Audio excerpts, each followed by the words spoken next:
This is Max Headspace 9mm, and we're going to talk a little bit about the build progression of my PAK9. A lot of you guys have seen me do this. You've seen it kind of grow from its original unaltered state to what it is now. And I'm going to share a little bit of some of the ins and outs of how I did that with you. It's already done, so it's not like I can actually go back and do it over again unless I buy a brand new gun. But I think I can kind of backtrack a little bit and explain what I did. So this is the basic unit. It's all taken apart because I just finished threading the barrel. But the thing about this gun that first impressed me was the fact that there's so much you can do to this. It's so simple, and it has a lot of the proper features that you would want on a subgun. And because it's incredibly cheap, that gives you a lot of money left over time to make modifications to this gun. And because it's basically an AK receiver, you can do a lot of those things because there's tons of different products and parts out there designed for doing all kinds of conversions on AKs. And many of those can be used on the PAK9. So I'm going to just put, see, this is the Mako hand stop. This comes along with the Mako angled foregrip. They just kind of throw those in there. So because I got the angled foregrip for a different project, I had this left over. And I like this a lot because it is lighter weight and it has more of a hook kind of a shape to it. It does a much better job as a hand stop than the original hand stop that came with this gun. I guess it's a hand stop. It's sort of like a hand stop, but it doesn't do a very good job as a hand stop. So anyway, I think that this one is much better. And I have to remember how to put this on because I'm not used to doing it on the camera. There we go. Okay, it does have my Glock mag well. And I just pretty much leave that in there now because I prefer using the Glock magazines. I'm not sure that I ever had any feeding issues with the Beretta magazines, but I like the Glock drum. I like, I don't know, I'm used to using Glock magazines. So the one thing that a lot of people want to do with this is put some kind of a butt stock on here or a pistol arm brace. And what I chose was this right here is made in the USA by Carolina Shooter Supply. Now, if you see that white stuff in there, that is white lithium grease. Makes this thing operate a whole lot smoother with that grease in there. It's a push button folding mechanism. It locks in the open and closed position, and it is beautifully, impeccably machined. Now this is the unit right here. It comes like this without anything else on it.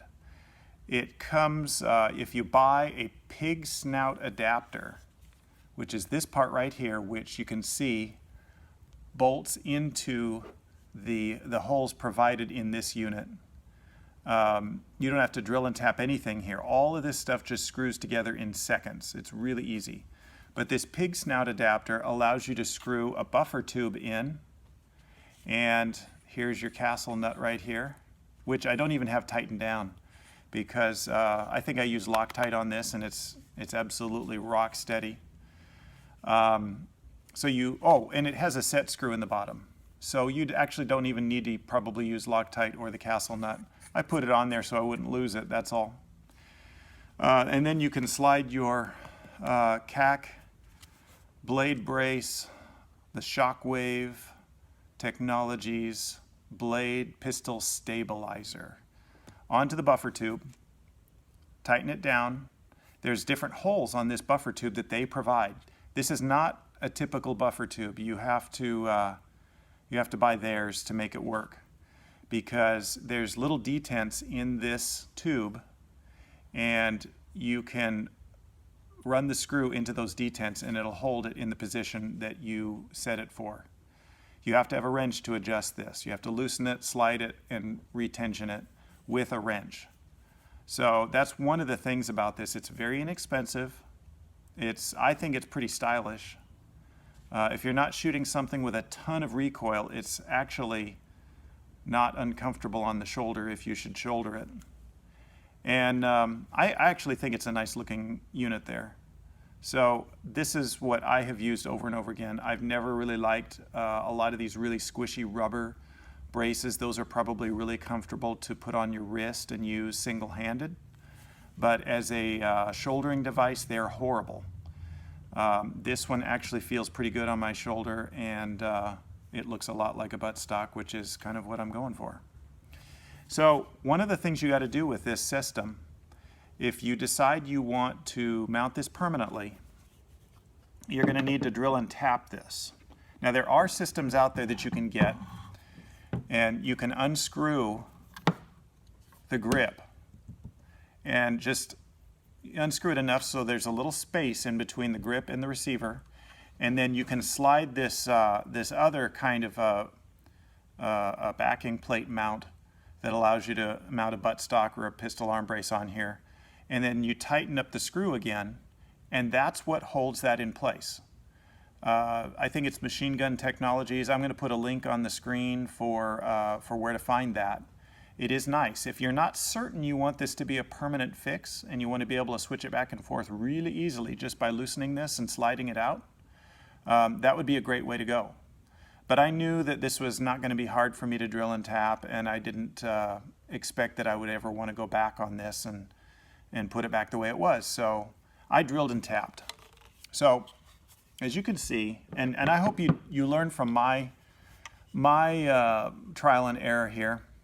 As you can see, my holes are not very pretty. This one I did first. And the way I did it was I took this folding mechanism and I put it on the back here, and I decided where I wanted it to be located, where I liked it. And then I marked it. And then I drilled my hole. And I'll show you how I do that. So if you're going to drill a hole, it's really nice to make a little tiny dent in the surface you're drilling so that the drill doesn't move around. You want it to stay where you mark it. And this is a $2 item I got at Harbor Freight. It's a pressure activated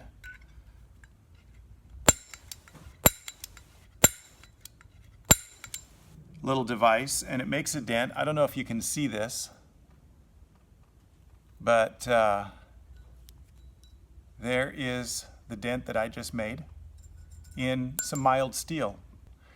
And that will allow a sharp drill to get started really nicely and not wander. So these did not wander. But when I started this one, I thought, boy, that's really close to there. And the thing about these that's so nice is they give you slots, so you have quite a bit of adjustability up and down.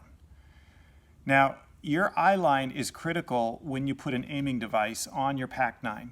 So if you use a red dot or if you use the iron sights that come with the gun, the height of this cheek weld is going to be critical.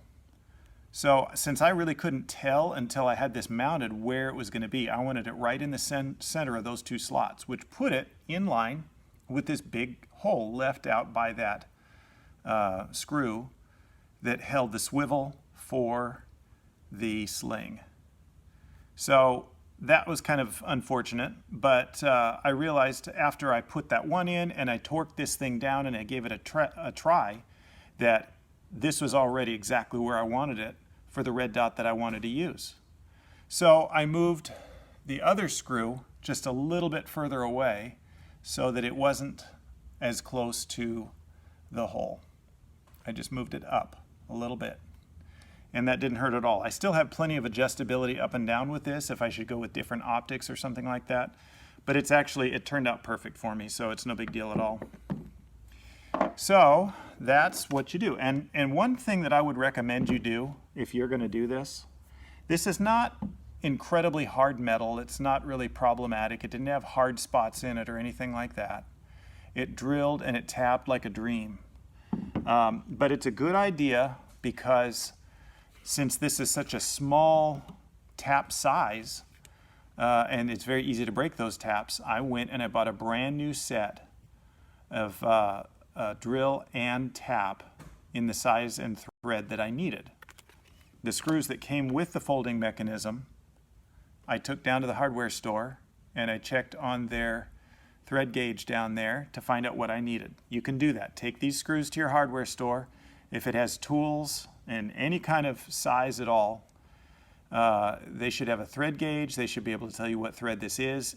If you don't have anything like that in the store, take some of the nuts that they sell and try them on it until you find one that fits, and then look on the package and see what it says that that thread is.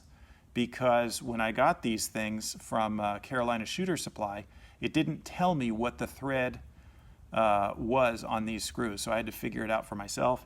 When I did, I was able to get this, and by using a drill and some oil and this tool to get a nice dent right where I needed it to get started, it was very easy. So once I got those screws in, or these holes threaded into here, it's really simple. Now, I don't know if I can do this. It's kind of hard to do this all on camera, but I will see if I can. This thing goes on pretty easy. And you just have to make sure you got the right size Allen wrench. And before you tighten both down, just get one going. And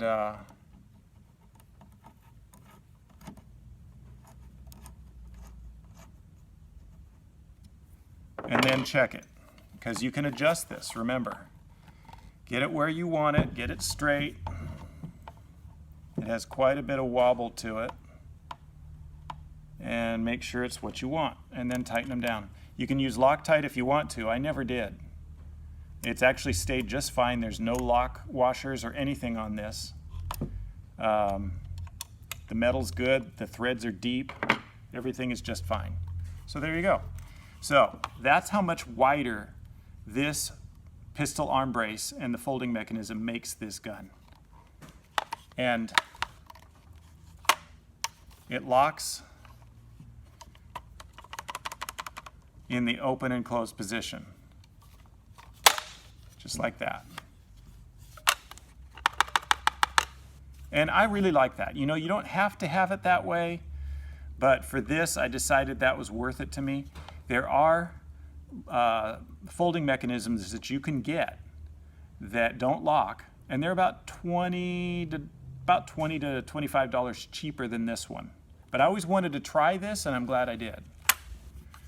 So let's put the rest of this stuff back in here.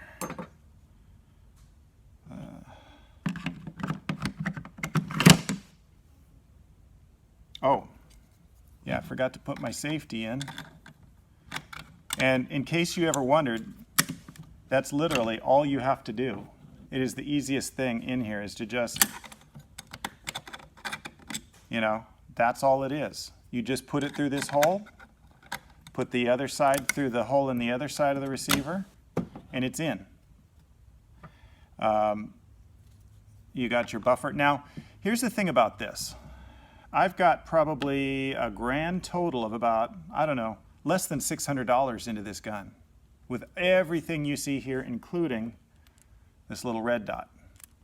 So that's part of what I really like about this. There is no other 9mm subgun type of thing like this that you can buy for that amount of money that'll do everything that this will do. There just isn't, with the flexibility and options. And everything I see about this looks like it'll last me forever. I can't see anything wearing out on this. It's just so robust. The only thing I can see wearing out is this buffer. It's plastic or really hard rubber, I can't tell which. And you know, I don't think this thing is going to last forever. So I am going to call up Chiappa and order some more of these if they're available, because I think that if you have a Chiappa PAK9 and you plan to put a lot of rounds through it like I do, and I have, you want to be concerned about this. I just don't know how long this thing is going to last. So better to have it and not need it, right? I always say. And, you know, I love playing with this thing because it's so simple. So simple. You can literally do anything with this thing. And it's just a lot of fun to tinker with. If you like hot rods, if you like building things, if you like hot rod guns like I do, this is a great one. This is a great little gun. A lot of fun. And then, just last night, I threaded the barrel. So, I'm just getting used to this now. This is really cool to have this on here. I can't think of anything else to do to this. I really can't.